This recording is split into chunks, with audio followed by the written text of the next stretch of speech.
আসসালামু আলাইকুম। সম্মানিত ভিউয়ার্স, আশা করি আপনারা সকলে ভালো আছেন। আমিও ভালো আছি আলহামদুলিল্লাহ। দীর্ঘদিন পর আপনাদের সামনে ছোট্ট একটি ভিডিও নিয়ে হাজির হয়েছি। ভিডিওটির বিষয় হচ্ছে এলএসডি ভাইরাস। বর্তমান সময়ে আমাদের বেশ কিছু খামারে এই লাম্পি স্কিন ডিজিজের কারণে খামারিদের প্রায় বেহাল দশা। কারো গরু মারা যাচ্ছে, কারো বাছুর মারা যাচ্ছে, যা দেখে আসলে একজন খামারি হিসেবে আমার ভিতরটা বেশ নাড়া দিয়ে ওঠে। তাই এই বিষয় নিয়ে আপনাদের সামনে প্রতিকারের চাইতে প্রতিরোধটা যে উত্তম, তার জন্য আপনাদের কাছে কিছু কথা শেয়ার করব আমার ৫ থেকে ৫, ৭, ৬ বছরের অভিজ্ঞতা থেকে।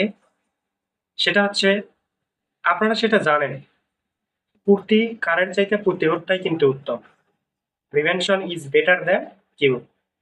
সুতরাং আপনারা কি করবেন? আপনাদের উচিত হবে সর্বপ্রথম যে কাজটা করবেন, আপনাদের ২ বছরের নিচে যে বাছুর বা যে গরু আছে তাদেরকে যে লাম্পি ভ্যাকসিন যেটা পাওয়া যায়, বিভিন্ন ব্র্যান্ডের আছে, বিভিন্ন কোম্পানির আছে, যেটা আপনি ভালো মনে করেন সেটা করবেন। প্রতিটা গরুকে ২ মিলি করে, হোক সেটা এক মাসের বাছুর, হোক সেটা ৩ দিনের বাছুর। মোট কথা ২ বছরের নিচে যারই বয়স, এটা তাকে একের পুরো বাধ্যতামূলক করতে হবে। ২ বছরের উপরগুলো রিস্ক কম, আমি নিজেও দেখছি আমার ব্যক্তিগত অভিজ্ঞতা থেকে। ২ বছরের উপরগুলোর তেমন রিস্ক নাই, সচরাচর হয় না।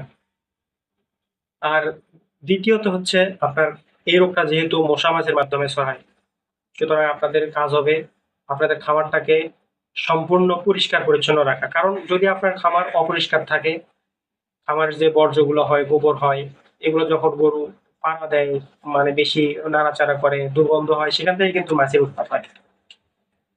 তো চেষ্টা করবেন আপনাদের খামার এবং আশেপাশে ঝাউ জঙ্গল যদি থাকে সেগুলা পরিষ্কার পরিচ্ছন্ন রাখবেন, যাতে মশা মাছির পরিমাণটা অনেকাংশেই কম হয়। যত খামারে মশা মাছি কম, তত আপনার খামার সমৃদ্ধির দিকে আগাবে। তৃতীয়ত হচ্ছে, আপনার খামারে আপনি জীবাণুনাশক, যে জীবাণুনাশক আপনি ইউজ করেন অথবা বিভিন্ন ব্র্যান্ডের আছে, সচরাচর সবচেয়ে সহজ উপায় হচ্ছে ব্লিচিং পাউডার আর হচ্ছে পটাশ। কালো পটাশ নামে যে একটা পটাশ পাওয়া যায়, আপনার কালো পটাশ একটা নির্দিষ্ট লেভেলে ইউজ করতে পারেন। এটা পানিতে গোলায়া আপনাদের খামার স্প্রে করে অথবা গরুর পায়ে, গরুর গায়ে সপ্তাহে ২ দিন ধুয়ে দিতে পারেন। এই ক্ষেত্রে অনেকটা এই জীবাণু বা ভাইরাস থেকে কিছুটা হলেও পরিত্রাণ পাওয়া যায়।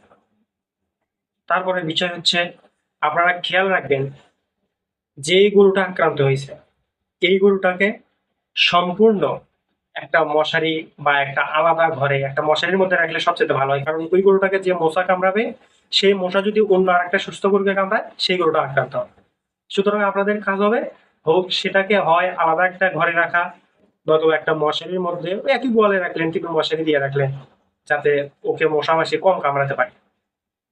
আর আরেকটা বিষয় হচ্ছে, আপনারা আপনাদের পাশের খামার, আপনাদের খামার অথবা আপনার প্রতিবেশীর খামার অথবা যে কোনো একটা খামার হোক, অন্যের খামারে আপনারা কখনো যাবেন না। এটা হচ্ছে সবচেয়ে মুখ্য বিষয়। কারণ আপনি তো আর জানেন না তার খামারে কোন গরুর কোন রোগ হয়েছে, কোন ভাইরাস আসছে, পুরো আসছে না এলএসডি আসছে, না অন্য কি রোগ আসে বসে আছে, আপনি তো সেটা জানেন না। সুতরাং আপনি যখন তার খামারে প্রবেশ করবেন, আপনার পা, আপনার জুতা সেই খামারের মাটি মেজে খুঁজবে, মাটি খুঁজবে। সুতরাং এই বিষয়গুলোতে লক্ষ্য রাখবেন। আপনি অন্যের খামারে কখনো যাবেন না, তাইলে দেখবেন যে আপনার খামারে রোগ ব্যাধির পরিমাণ অনেকাংশে কম হবে। আর বর্তমান সময়ে এই বাজে পরিস্থিতির কারণ আরো একটা আছে, সেটা হচ্ছে আপনাদের বাজারে যে হাটে গরুর হাট লাগে, গরু খাসির হাট লাগে, এই হাটগুলো থেকে সম্পূর্ণ দূরে থাকবেন। গরু খাসির হাটে কখনো যাবেন না।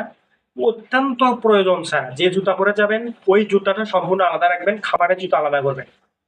এই বিষয়গুলো যদি আপনারা পুঙ্খানুপুঙ্খানুভাবে মেনে চলতে পারেন, ইনশাল্লাহ ইনশাল্লাহ ৮০% আপনার খাবারে ৮০% ভাইরাস ব্যাকটেরিয়া জনিত রোগ কমে যাবে। তো ধন্যবাদ, দেখা হবে পরবর্তী ভিডিওতে। আসসালামু আলাইকুম ওয়া রাহমাতুল্লাহ।